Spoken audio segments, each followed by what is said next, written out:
We and Carlos, you can chime in if you want. But when we took action on NYU, when we received NYU's letter that they wanted to declare their encampment, when I tell you my own personal opinion is that the press kind of got in the way of our operation.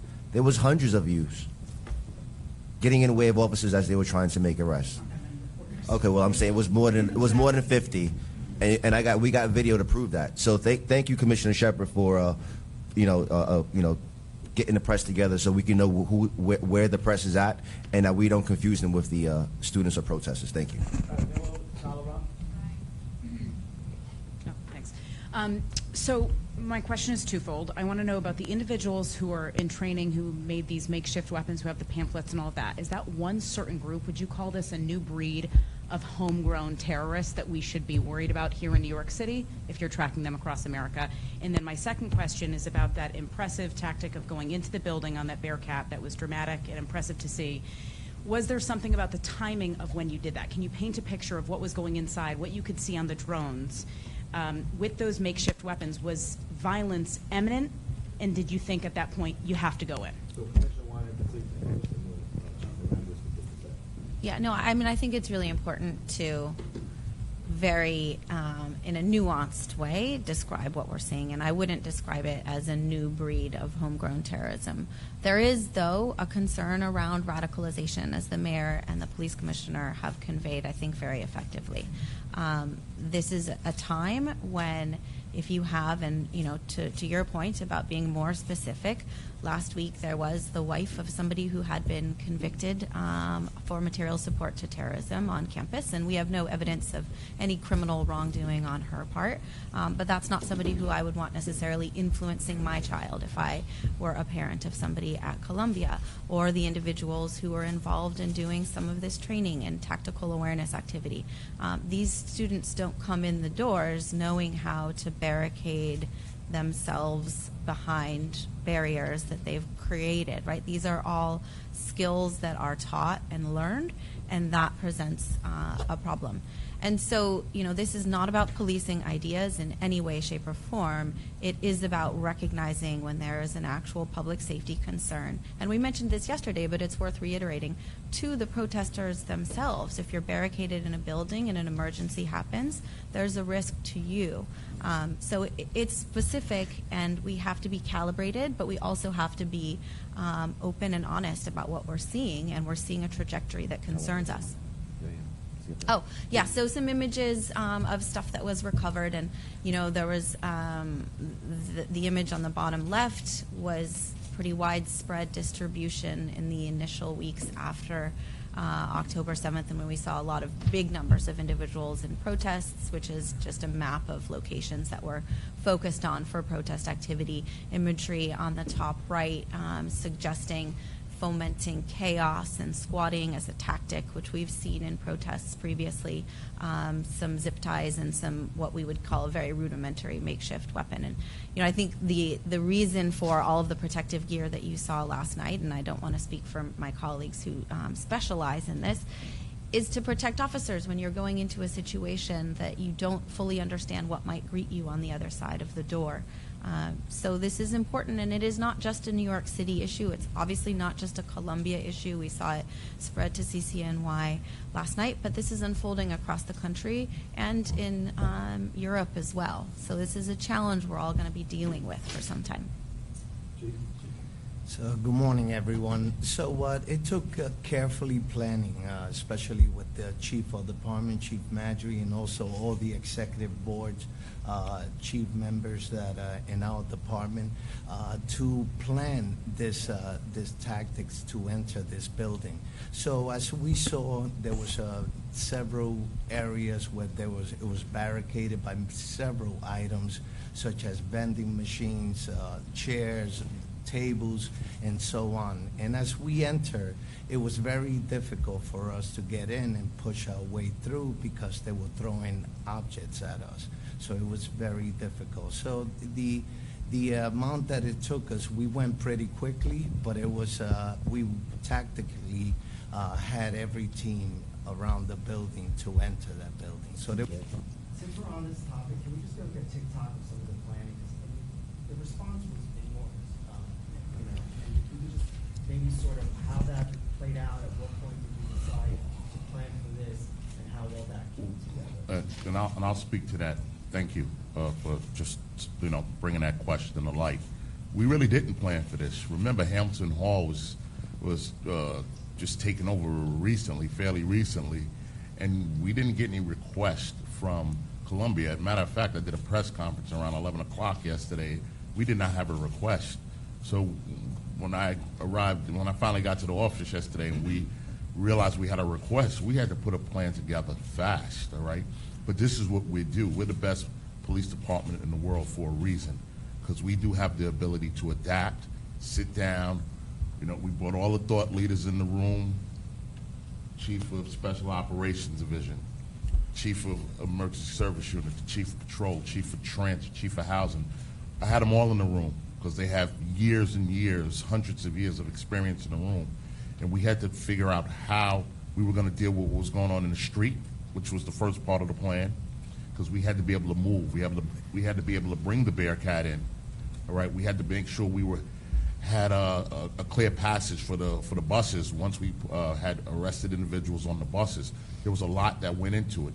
Then we had to deal with the encampment, and then we had to deal with the building. We had to make sure we kept them separate.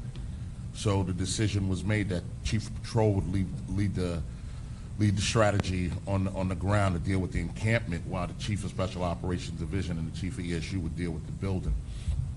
All that equipment you see is life-saving equipment, all right? It's not equipment to go out and hurt and attack people. That is life-saving equipment. When we have to save someone, that's the equipment that we use.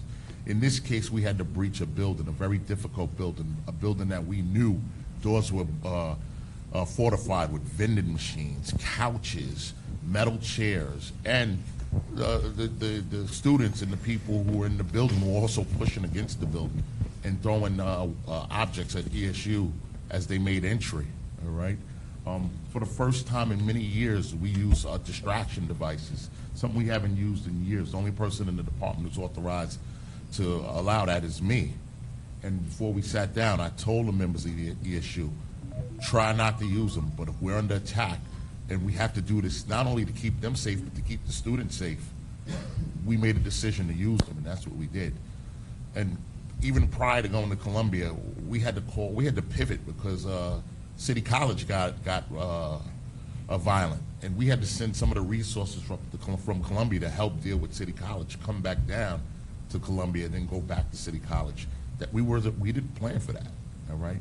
But this is this department's ability to move and pivot as needed to keep people safe, and that's what we did yesterday. Yeah, I just want to add one more thing to that. We also had to secure 5 dorms of over 2,000 students to make sure they were safe, and we didn't give them the option to come out of the dorm for just that reason. So there was 2,000 additional kids on that campus that we secured. They didn't come out, and that's what added to the level of safety and success we had in this plan. Okay, we're going to take 2 more questions. Tina Moore, New York Post. Hi, Commissioner Weiner. To go back to the wife of the man convicted on terror charges, was she advising them, training them? Can you give us a little bit more on what she was doing there? So her presence was last week. It was, before what we saw over the last couple of days. And, we haven't been in the encampment, so we don't have a lot of fidelity on exactly. And it isn't just her. There was a ton of people coming onto the campus, and Columbia University described in their letter that the college had become a magnet for people from the outside. And again, this isn't just something we're hearing from Columbia. It's something that other universities have told us as well. And they know their student population better than anybody. We know the people we know. They know their community. And so this is something we are all seeing independently, is external folks.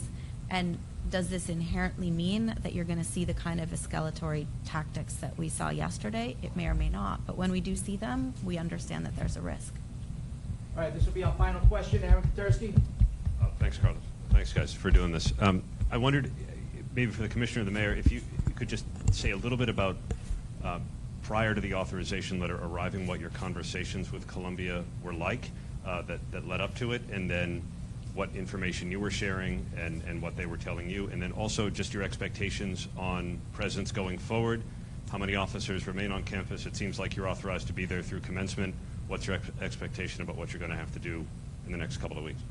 The commissioner could talk about his conversations, but we have been having ongoing conversations with all of our universities. Once we picked up from our intelligence that there was a real desire to start taking over buildings and a desire to escalate what was happening already.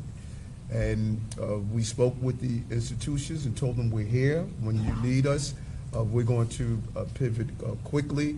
And I think it was clear from the combination of what Intel was able to share and the observations that the schools were making that the decision was made. As Chief Madry stated, this was a last-minute call. When we did our press conference, we did not receive a letter at that time. But I think the escalation of taking over the Hamilton building, people saw the information that the Intel was supplying.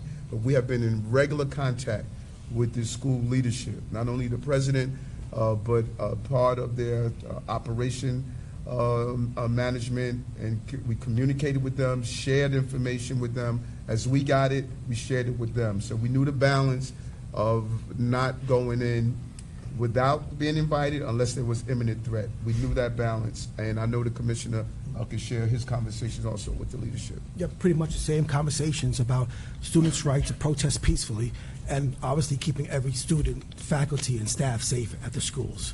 And I'll turn it over to Chief Department, who can talk about what we're going to do going forward as far as presence there at the schools. Yep. Right after this, we're going to go out. We're going to do a assessment of the campus. We're going to make sure we speak with the campus officials, and then we're going to make a determination what kind of resources that we're going to put there. Our resources are there to support the university staff, the public safety on campus, the teachers, the faculty members on campus, just to make sure that the environment is safe. So that's what our goal is going forward. We're going to see how we can assist them, make a determination how many officers that will be needed to do that, so that the campus, the faculty, public safety, the teachers, the leadership, they can function and get through commencement. So there'll be an NYPD. The campus is secure as we speak, and we'll do a reassessment like Chief Madry just mentioned. Thank you, everyone. Thank you, everyone, for your time and attention. Thank you.